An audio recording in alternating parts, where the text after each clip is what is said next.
Hey guys, and welcome to PJ's Coin Capers. So this is what I found this week. Had a fairly successful week. Found a couple of interesting coins and a few error coins I want to show you toward the end. But we'll have a look at what I've pulled out of circulation and why I've kept the coins I've kept. And managed to find a few Federation state coins from 2001 this week, and this one's not the best one, but that's a Norfolk Island one. There's another Norfolk Island coin, so all low mintage, these ones. South Australia's a tough one to find, and it's a very nice grade, that one. Yeah, for the condition it's very good. And the last one is a Western Australian, as we can see there. So all those are below 3 million, probably closer to 2 million, and certainly worth or possibly a few dollars each, probably a little bit more depending on the day and the condition. Found three of the 20-cent versions. So from 2001, got a Northern Territory one there, which is another tough one to find. Victoria, I find plenty of those, and I find plenty of the South Australian version. So these, if you're unfamiliar with them, are part of a set that you can find, and yeah, they're well worth holding on to. I found a nice high grade 2003 Volunteers 20-cent coin. So that's nice to find in that grade. Found probably about 5 or 6 of these this week, but this was the only one I've kept due to its grade. So certainly a few dollars there. This is another tough one to find, which is the 1995 United Nations 50th anniversary 20-cent coin. So they're definitely worth hanging on to. Tough to come by. From memory, I think mintage around 4 million, somewhere around that. But I'd have to double check. One 2004 Big Head. Check my video out if you haven't come across the Big Heads. Did one just recently on that. Found a couple of 2011 10-cent coins. So that was quite good. I went through a lot of 10-cent coins this week. So 2 of them I was probably a little bit disappointed with. 3 2011 $2 coins. 3 2012 poppies. I did do a search during the week, and you would have seen that I found my first Invictus Games $2 coin in circulation. So that's from 2018. Fair few coloured. So that one, I found 2 from the Mr. Squiggle series. I found a Gus and a Mr. Squiggle. So they're 2019 $2 coins. An Olympic one from 2016, and a Remembrance $2 coin from 2017. I love finding those. I think they're a beautiful coin. Found one 1972 5-cent, and one changeover 2016. Found this guy in with what was that in with? That was in with the $1 coins. No, sorry, this was in with the 10-cent coins.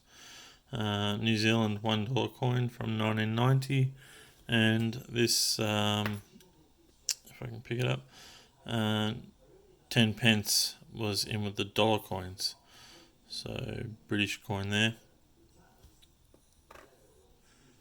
Now I found 2 2018 Mob of Ruse, 3 2019s. What did I keep that one for? That was a... Have a look. Yeah, Anzac 2015, so another low mintage one. Found this not meant for circulation, which is the Gold Coast Commonwealth Games from 2018. Found that one as I was going through. So that's always good to find something that's not meant to be there. I just found this nice 2004, which I've kept aside. It's just a high grade, and it just stood out to me, so I've kept that one, and I'll put it into a dollar set. Alright, so let's go through the error coins for this week.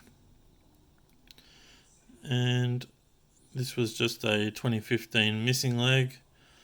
I don't keep them all, but I've kept a number.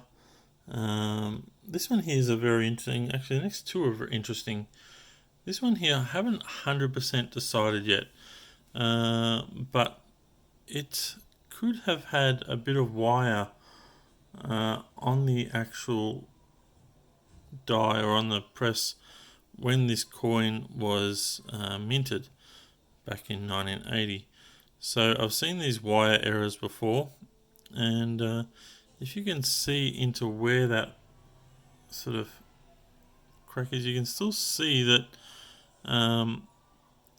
it was, well, I believe it was minted at the same time, or the planchet was already like that, but I'm assuming that by those marks, actually could go either way on that one. But yeah, let me know what you think. But I've seen little errors like this before, and from what I've seen, it seems to be the real deal. I don't think it's post mint damage, but the other side's perfectly fine. Yeah, just an interesting one I've put aside for today. And yeah, you can sort of still see the A and the L and the I indentation in there, in that groove there. So let me know what you think of this one. I'd love to have your feedback on that one. And we'll keep sort of zoomed in. This one I'm not sure. I got a feeling it's post mint damage, and I'll show you the other side. I'm assuming it's post mint damage, but there's some big gouges in this particular coin. And what's interesting is this bottom section here. It's very strange. You can see these little indentations, like some areas there that are raised. It almost looks like lettering. So I'm a bit confused by that one. I'll just try and zoom in a bit for you as well. You can hopefully see what I'm talking about there. I'll move it around in the light and just see those little lines. It's not uniform in any way. It's quite interesting. So I've kept it aside.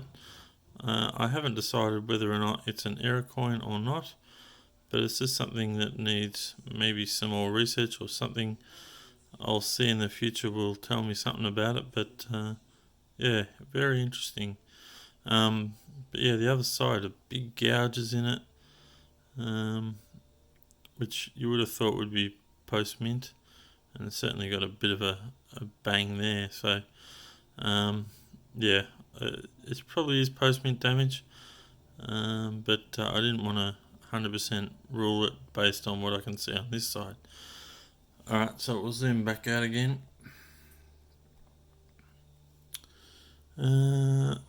Couple of coins that are very difficult to read all the information. So as you can see, this is a 2006, this top one. And what's this coin? Oh, it's a 2001. We can just read it depending on how you hold it. Yeah, whether it's a weak strike, or whether it's struck through something at the time, or whether it's just really well worn. We might weigh these coins in a moment, and we'll just sort of compare them to what they probably should be.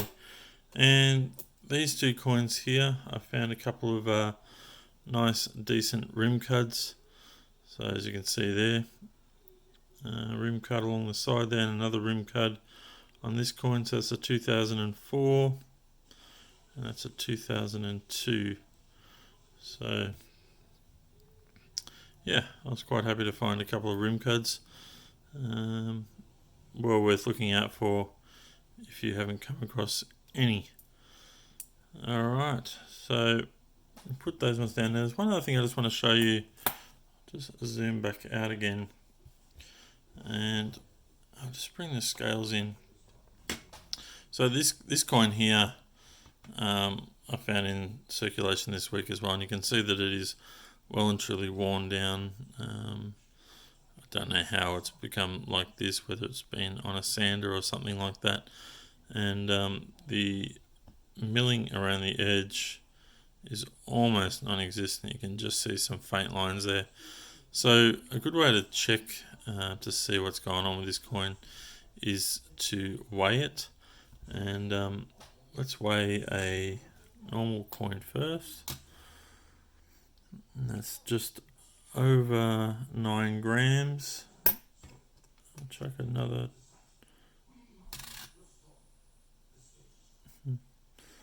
Bit of a difference there, but that was a 2018, that last one. And if I put this one on there, you can see that it's a fair bit below 9 grams. So 8.79. These two coins that I was showing you before are below, so there might be some wearing going on those coins as well. And that one's 9. So yeah, it's always hard to tell whether it's with these particular coins, whether it's post mint or whether, you know, over time they just do lose a bit of weight, which I'd say that they would. But anyway guys, I just wanted to show you what I found this week, and I hope you guys have a lot of success in noodling and finding elusive and rare coins, and I look forward to bringing another video to you soon. Thanks for watching.